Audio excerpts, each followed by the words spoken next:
शनि के नाम से ही हर व्यक्ति डरने लगता है। शनि की दशा एक बार शुरू हो जाए तो 7.5 साल बाद ही पीछा छोड़ती है। लेकिन हनुमान भक्तों को शनि से डरने की तनिक भी जरूरत नहीं। शनि ने हनुमान को भी डराना चाहा, लेकिन मुंह की खानी पड़ी। आइए जाने कैसे। महान पराक्रमी हनुमान अमर हैं। पवन पुत्र हनुमान रघुकुल के कुमारों के कहने से प्रतिदिन अपनी आत्मकथा का कोई भाग सुनाया करते थे। उन्होंने कहा कि मैं एक बार संध्या समय अपने आराध्य श्री राम का स्मरण करने लगा तो उसी समय ग्रहों में पाप ग्रह मंदगति सूर्य पुत्र शनि देव पधारे। वह अत्यंत कृष्ण वर्ण के भीषणाकार थे। वह अपना सिर प्रायः झुकाए रखते हैं। जिस पर अपनी दृष्टि डालते हैं वह अवश्य नष्ट हो जाता है। शनिदेव हनुमान के बाहुबल और पराक्रम को नहीं जानते थे। हनुमान ने उन्हें लंका में दशग्रीव के बंधन से मुक्त किया था। वो हनुमान जी से विनयपूर्वक किंतु कर्कश स्वर में बोले, हनुमान जी, मैं आपको सावधान करने आया हूँ।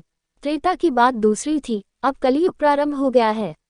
भगवान वासुदेव ने जिस क्षण अपनी अवतार लीला का समापन किया उसी क्षण से पृथ्वी पर कली का प्रभुत्व हो गया।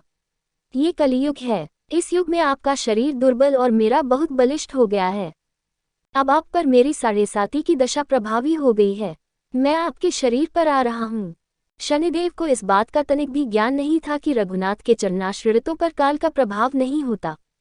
करुणा निधान जिनके हृदय में एक क्षण को भी आ जाते हैं, काल की कला वहां सर्वथा निष्प्रभावी हो जाती है। प्रारब्ध के विधान वहां प्रभुत्वहीन हो जाते हैं।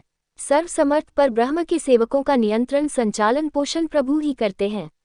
उनके सेवकों की ओर दृष्टि उठाने का साहस कोई सुर असुर करे तो स्वयं अनिष्ट भाजन होता है।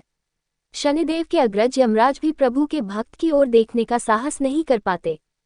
हनुमान जी ने शनिदेव को समझाने का प्रयत्न किया, आप कहीं अन्यत्र जाएं। ग्रहों का प्रभाव पृथ्वी के मरणशील प्राणियों पर ही पड़ता है। मुझे अपने आराध्य का स्मरण करने दें। मेरे शरीर में श्री रघुनाथ जी के अतिरिक्त दूसरे किसी को स्थान नहीं मिल सकता। लेकिन शनिदेव को इससे संतोष नहीं मिला। वह बोले, मैं सृष्टिकर्ता के विधान से विवश हूँ। आप पृथ्वी पर रहते हैं, अतः आप मेरे प्रभुत्व क्षेत्र से बाहर नहीं हैं। पूरे 22.5 वर्ष व्यतीत होने पर 7.5 वर्ष के अंतर से 2.5 वर्ष के लिए मेरा प्रभाव प्राणी पर पड़ता है, किंतु ये गौण प्रभाव है। आप पर मेरी 7.5 आज इसी समय से प्रभावी हो रही हो। मैं आपके शरीर पर आ रहा हूँ, इसे आप टाल नहीं सकते। फिर हनुमान जी कहते हैं, जब आपको आना ही है तो आइए, अच्छा होता कि आप मुझ वृद्ध को छोड़ ही देते।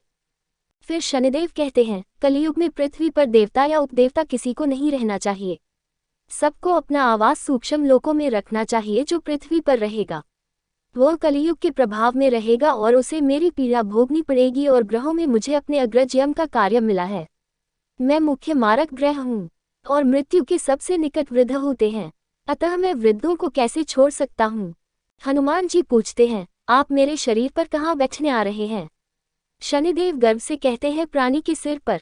मैं 2.5 वर्ष प्राणी के सिर पर रहकर उसकी बुद्धि विचलित बनाए रखता हूँ। मध्य के 2.5 वर्ष उसके उदर में स्थित रहकर उसके शरीर को अस्वस्थ बनाता हूँ। वह अंतिम 2.5 वर्ष पैरों में रहकर उसे भटकाता हूँ।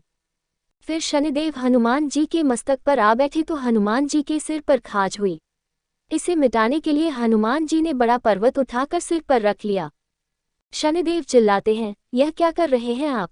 फिर हनुमान जी कहते हैं, जैसे आप सृष्टिकर्ता के विधान से विवश हैं वैसे मैं भी अपने स्वभाव से विवश हूँ।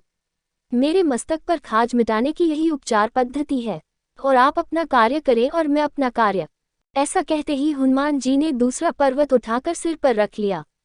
इस पर शनिदेव कहते हैं, आप इन्हें उतारिए, मैं संधि करने को तैयार हूँ। उनके इतना कहते ही हनुमान जी ने तीसरा पर्वत उठाकर सिर पर रख लिया तो शनिदेव चिल्लाकर कहते हैं, मैं अब आपके समीप नहीं आऊंगा। फिर भी हनुमान जी नहीं माने और चौथा पर्वत उठाकर सिर पर रख लिया। शनिदेव फिर चिल्लाते हैं, पवन कुमार, त्राहि माम ताहि माम, रामदूत, आंजनेयाय नमः। मैं उसको भी पीड़ित नहीं करूंगा जो आपका स्मरण करेगा। मुझे उतर जाने का अवसर दें। हनुमान जी कहते हैं, बहुत शीघ्रता की, अभी तो 5वां पर्वत शिखर बाकी है। और इतने में ही शनि मेरे पैरों में गिर गए और कहा, मैं सदैव आपको दिए वचनों को स्मरण रखूंगा। आघात के उपचार के लिए शनिदेव तेल मांगने लगे। हनुमान जी तेल कहाँ देने वाले थे, वही शनिदेव आज भी तेलदान से तुष्ट होते हैं।